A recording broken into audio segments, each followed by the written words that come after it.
Dead Cells is a new side-scrolling action RPG that combines elements of roguelites with Metroidvania games to make a new subgenre called Roguevania.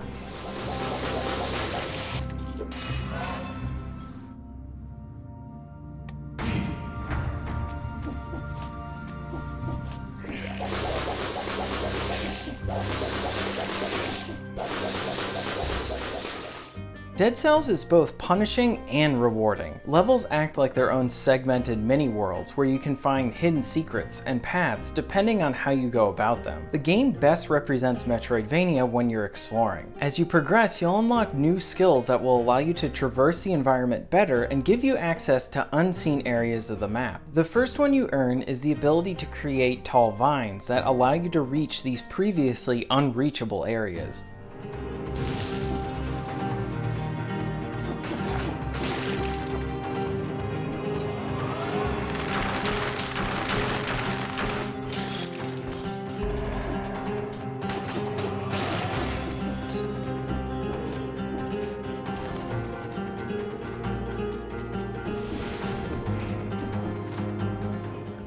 Each of the areas you are in will have paths that require a certain skill to unlock that path. This adds to the replay, since when you die you start at square one, but as you progress with more skills you'll be able to see more of the same levels with your newfound skills. While the new items allow for access to new areas within the same level, you can also get access to new entire levels that you didn't even know were there, thus opening up completely new levels to explore. While the worlds are not completely interconnected like other Metroidvania games, Dead Cells does a good job at implementing what this genre does well. The sense of finding a new item that essentially acts as a key to a new area which continues that loop of finding something else, which will lead to more discoveries. As you explore, you'll encounter many different enemies to fight.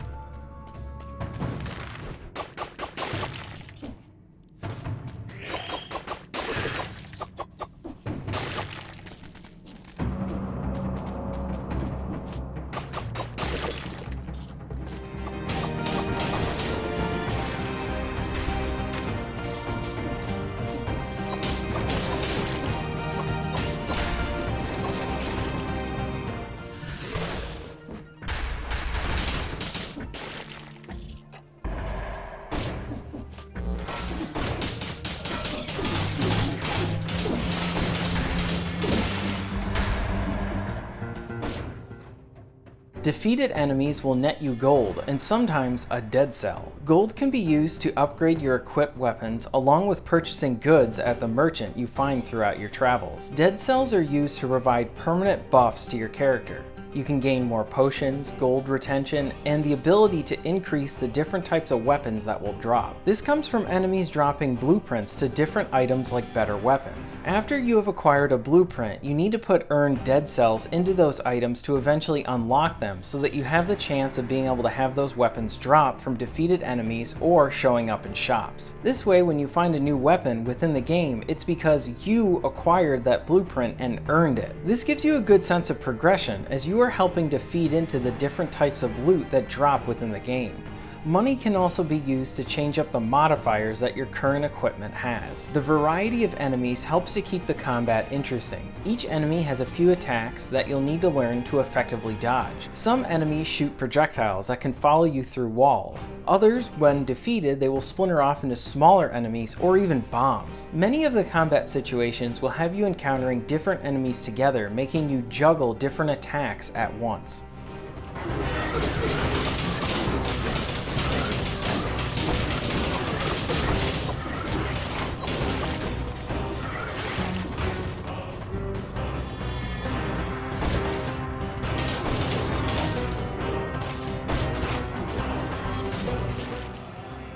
To dodge these attacks, you have a double jump and a dodge roll. Timing is key, along with learning their attacks. Health drops are not plentiful, so you'll need to save up on your health for any of those surprise encounters you don't see coming so that you come out successful. To go with the variety of enemies is a variety of weapons. You'll start out with a sword and earn better swords, along with broadswords, different bows and ranged weapons, along with a very effective whip.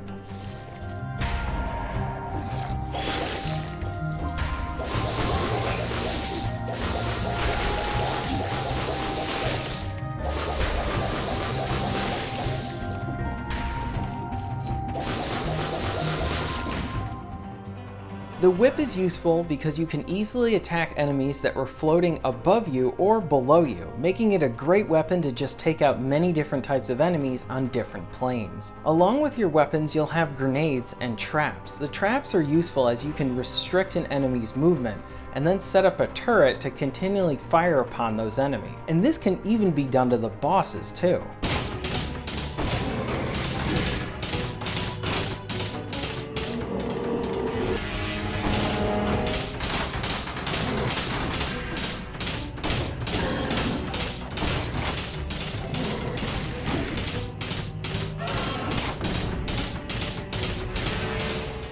The variety in weapons and traps means you may start one run with one playstyle and then change that as you progress. For example, I started one run focused on using close range weapons and grenades, and then found better traps, so I switched to the throwing daggers and then used turrets and traps to primarily take out my enemies. The variety in weapons keeps the combat fresh, and this feeds back into you gaining access to new areas which have different weapons, which will then drop different blueprints, creating more weapon variety. The game is hard and very punishing at times.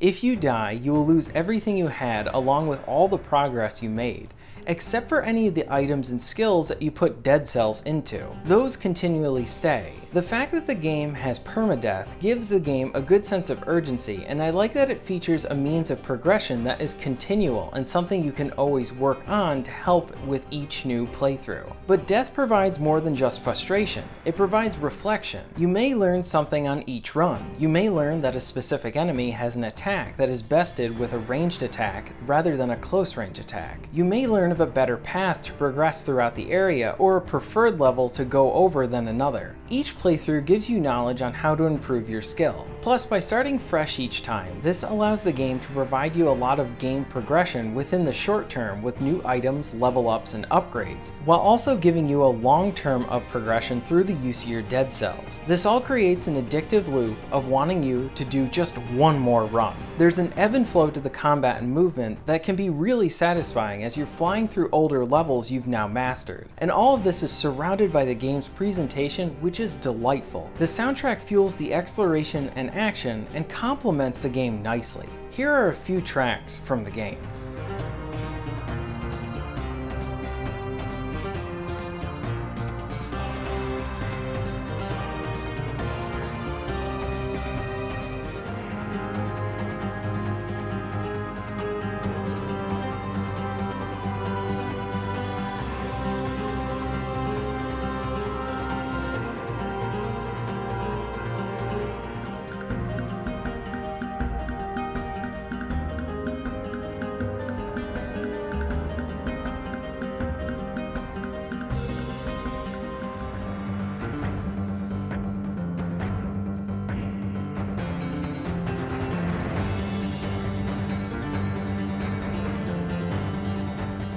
Dead Cells takes many familiar elements you've seen in Metroidvania games and roguelite games and creates a new subgenre that successfully combines elements from both. The loop of finding new equipment, earning dead cells, upgrading your skills, and defeating enemies creates a very addictive gameplay loop. The soundtrack helps to further distinguish itself from its contemporaries, as most new levels presented some new favorites for me to listen to.